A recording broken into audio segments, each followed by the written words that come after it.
विष्णु ही जो है अभीष्ट फल को देने वाले हैं, इसलिए तुम उन्हीं का उत्तम व्रत पूजन करो। तो इस प्रकार ब्राह्मण से वृद्ध गरम है, अभी गरम। हाँ, गुरु की अम्मी अभी बना रही है प्रसाद।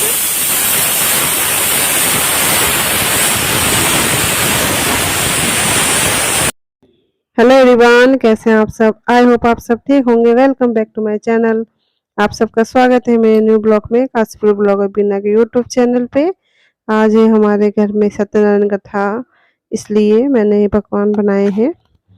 सुबह उठ गई थी जल्दी 4 बजे और घर का सारा साफ सफाई, झाड़ू पोछा, मंदिर साफ सफाई, भगवान जी को स्नान कराया, सब होता है ना पूजा में।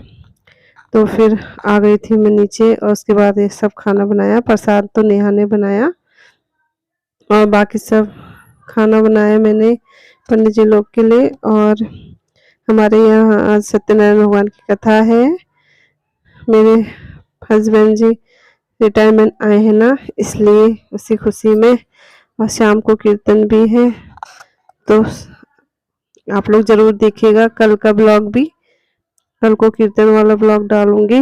बहुत ज़्यादा लंबा ब्लॉग हो जा रहा था ना, इसलिए मैंने अभी सिर्फ कथा वाला ही डाला है। और अभी गुन्नू भी तैयार हो गई है। ये हर्षित को देखो, नेहा ने ले ली इसकी क्लिप, तब बनाने दिया, नहीं तो नहीं बनाने देता है।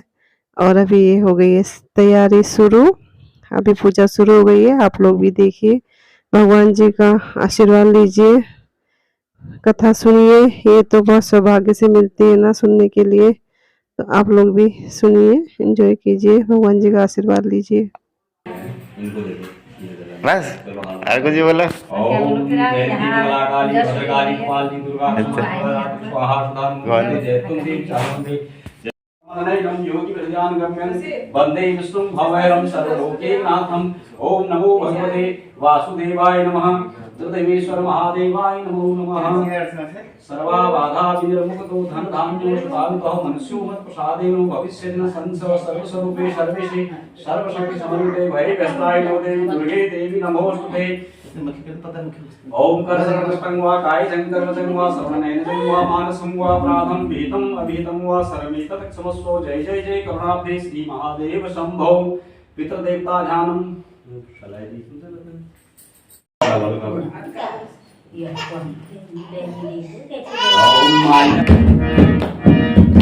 नारायण भगवान की जय।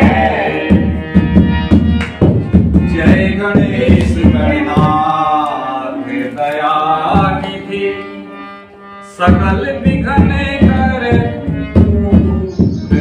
हमारे मम बंधन स्वीकार करो प्रभु।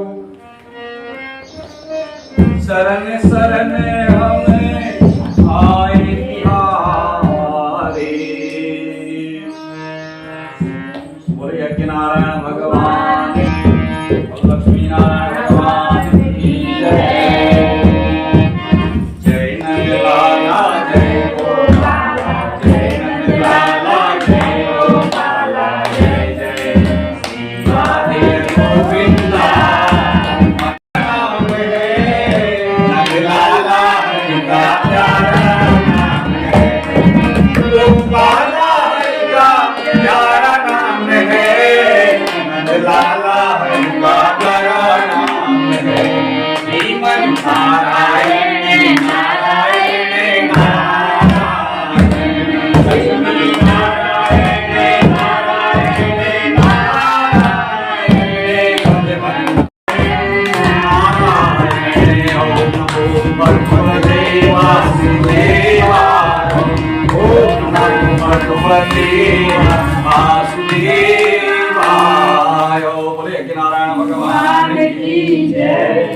एकाग्र चित्त होकर के सभी भक्तजन जो है भगवान श्री सत्यदेव की कथा श्रवण का परम आनंद लेंगे। फूल ले लेंगे हाथ में।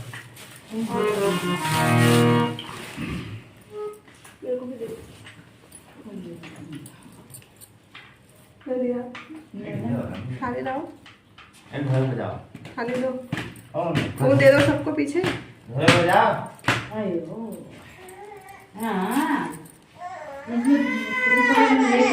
आपका कोई मध्य दिखाई देता है और न ही आपका कोई अंत दिखाई देता है। तो इस प्रकार के विराट स्वरूप आपको जो है कोटि कोटि नमन है। तो इस प्रकार भगवान श्री सत्यनारायण की कोई मूल कथा न हो करके जो भगवान के हजारों नाम हैं उन्हीं का स्मरण कीर्तन, भगवान के हजारों नामों का स्मरण कीर्तन ही भगवान सत्यनारायण की कथा मानी जाती है, वैसे कोई मूल कथा नहीं है। तो इस प्रकार जो कि भगवान विष्णु और नारद के संवाद के रूप में प्रकट होती है और स्कंद पुराण के रेवा खंड से यह सत्यनारायण की व्रत कथा का प्रादुर्भाव माना जाता है। तो इस प्रकार भगवान श्री हरि और नारद के संवाद से यह कथा आगे बढ़ती है। तो जब तीनों लोगों में भ्रमण करते हुए नारद जी मृत्यु लोक में जाते हैं और इस प्रकार भगवान श्री हरि की प्रार्थना करते हैं, तो भगवान कहते हैं कि हे महाभाग नारद जी, आप यहाँ किस प्रयोजन से आए हैं, आपके मन में क्या है, वह सब विस्तार पूर्वक कहिए।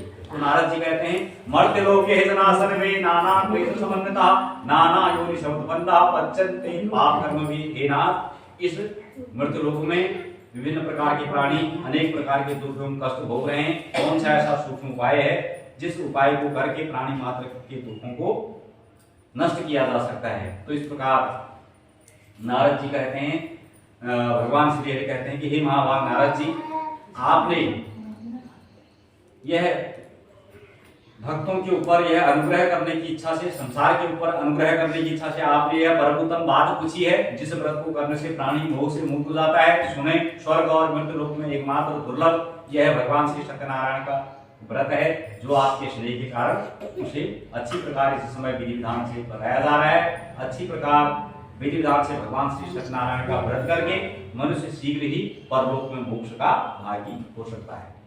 और तब नारद जी कहते हैं कि हे भगवान, इस सत्यनारायण के व्रत का विधान क्या है, क्या इसका फल है, कब इस व्रत को करना चाहिए, वह सब विस्तार पूर्वक बताएं। तो भगवान कहते हैं यह सत्यनारायण का जो व्रत है यह दुख शोक आदि का नाश करने वाला है, धन धान देने वाला है, सौभाग्य देने वाला है और सर्वत्र तीनों लोगों में विजय देने वाला है।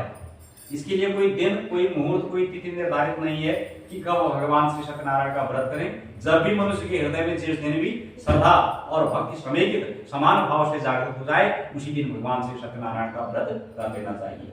और विशेषकर सायंकाल का समय भगवान श्री हरि की कथा के लिए उत्तम माना जाता है, जो कि लगभग अब शुरू हो रहा है।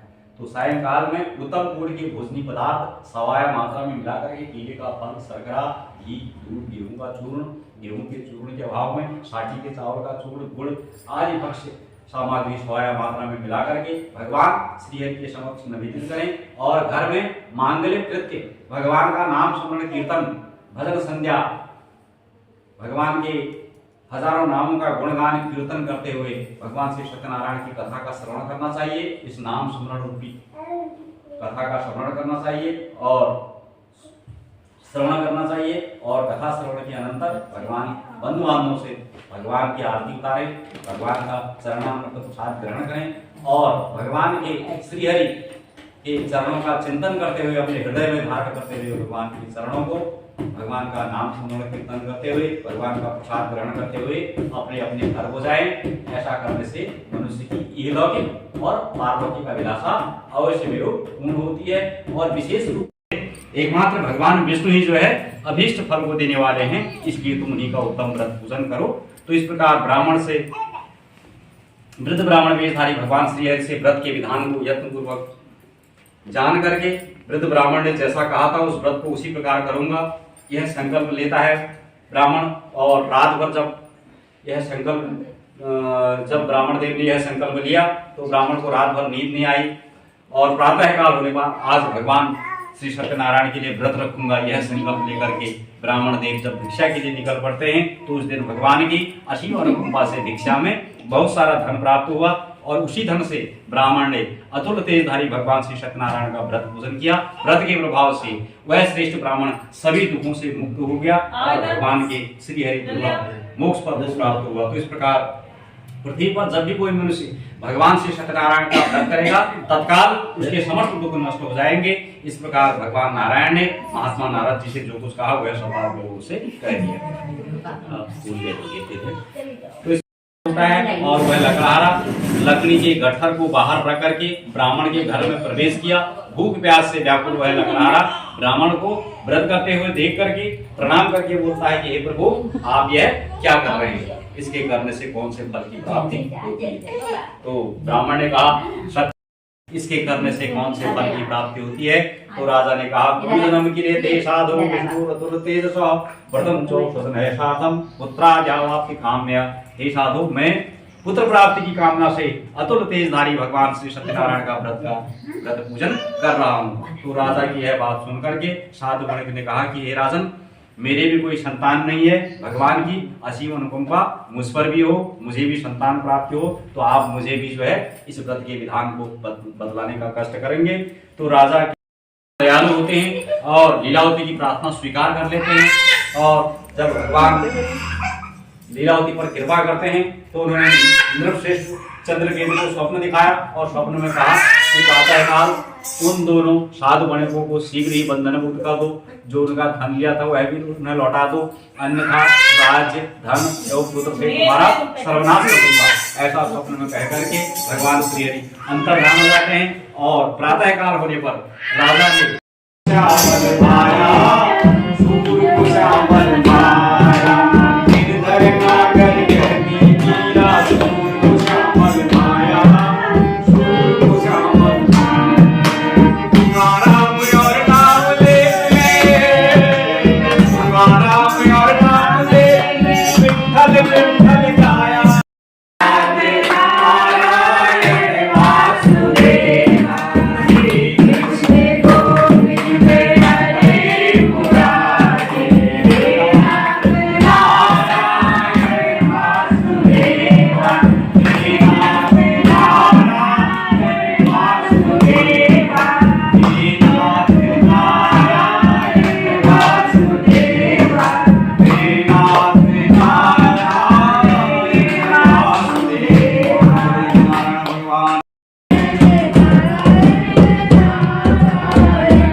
वन में जाकर के बहुत से पशुओं को मार करके एक बड़े वृक्ष के नीचे आया और वहां देखा कि गोप वाले श्रद्धा भक्ति पूर्वक भगवान श्री हरि का पूजन कर रहे होते हैं। तो राजा यह देखकर भी अहंकारवश न तो पूजन स्थल के समीप गया और न ही भगवान श्री हरि को प्रणाम किया। तो पूजन के अनंतर सभी गोप वाले वहां से भगवान का प्रसाद ग्रहण करते हुए वहां से लौट आते हैं। सभी ने इच्छानुसार भगवान का प्रसाद ग्रहण किया और उस राजा के समक्ष भगवान का प्रसाद रख करके जब सभी गोप वाले वहां से लौट आते हैं तो राजा ने भगवान के प्रसाद का अपमान किया, तिरस्कार किया, प्रसाद ग्रहण नहीं किया।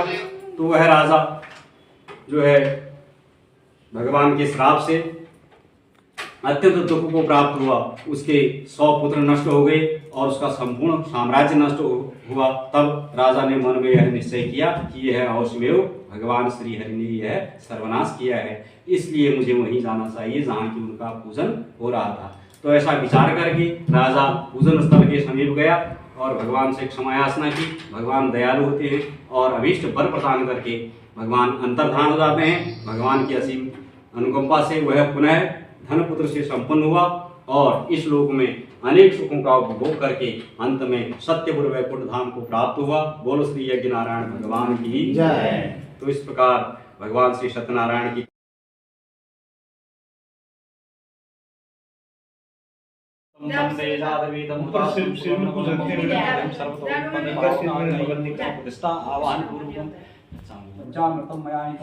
स्नानार्थं प्रगृहीतां पंचाम स्नानान्ते शुद्धोदक स्नानं समर्पयामि। शुद्धोदक स्नानान्ते अग्निप्रोक्षणं पत्रपुष्पं समर्पयामि। राम वीरवासिनी ओम अंबिके नमः स्वाहा। ओम अंबिकायै नमः स्वाहा। ओम अंबालिकायै नमः स्वाहा। ओम श्री सते लक्ष्मी सवज्ञां बहुरात्रे पार्श्वे नक्षत्राणि रूपमस्मिन् लक्ष्मी नारायण भगवान की पशुपतिनाथ की जय। आदिशक्ति चामुंडा मैया की क्षेत्र के भगवान की उमिया बाबा की जय। ओम सतधारम वशोभौ से प्रार्थना करेंगे जो भी हमारे शरीर में रोग हैं, शोक हैं, कष्ट हैं, सब दूर हों।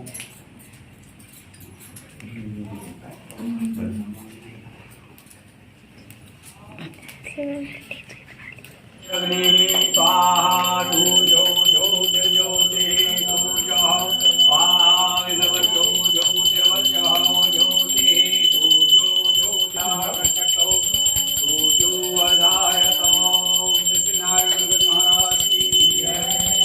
जय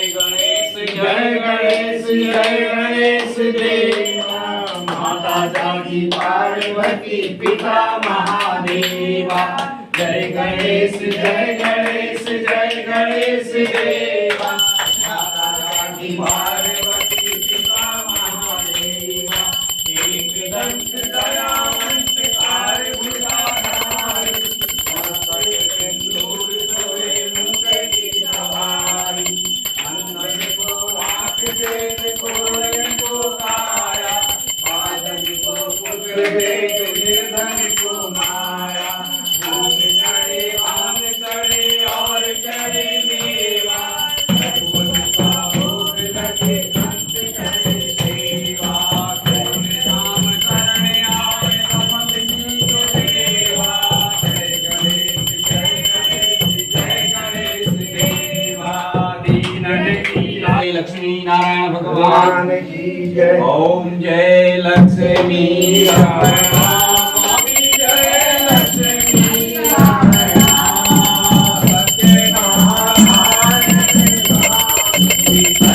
सत्यनारायण स्वामी जगन्नाथक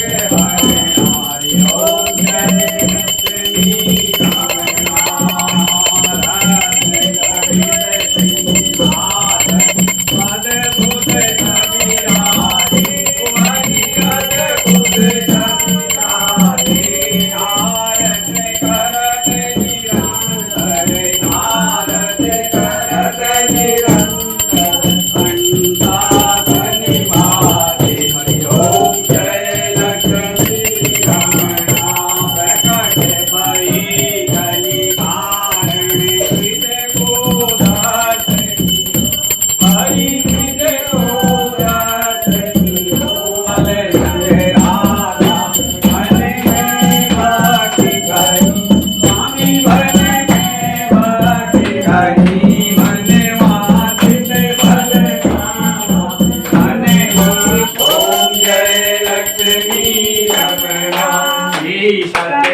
सत्यनारायण की आरती तो कोई नहीं गावे।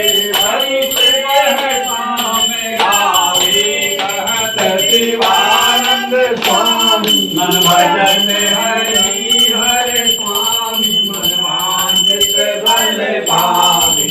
ओम जय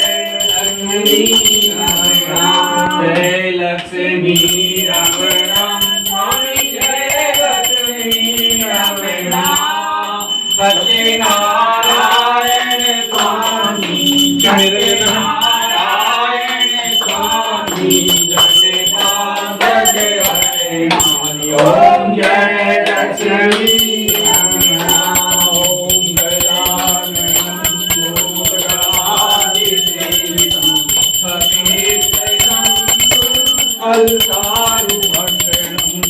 मासुतं शोक विनाश नृत्यारविन्दे भवं भवानी सहितं नमामि। नीलाम्बरकोमलामिनं शीलाशमानविग्रहानुभागं पाणौ महासायं चारुचापं नमामि रामं रघुवंशं। कथा के बाद पंडित जी लोग को सबको खाना खिलाया, आप लोग भी खा लीजिए। उसके बाद कीर्तन हुए थे, कीर्तन वाला ब्लॉग में कल डालूंगी, जरूर देखिएगा। इसी के साथ इस ब्लॉग का एंड करते हैं, मिलते हैं आपको अगले ब्लॉग में। मेरे चैनल को सब्सक्राइब कीजिए, लाइक कीजिए, कमेंट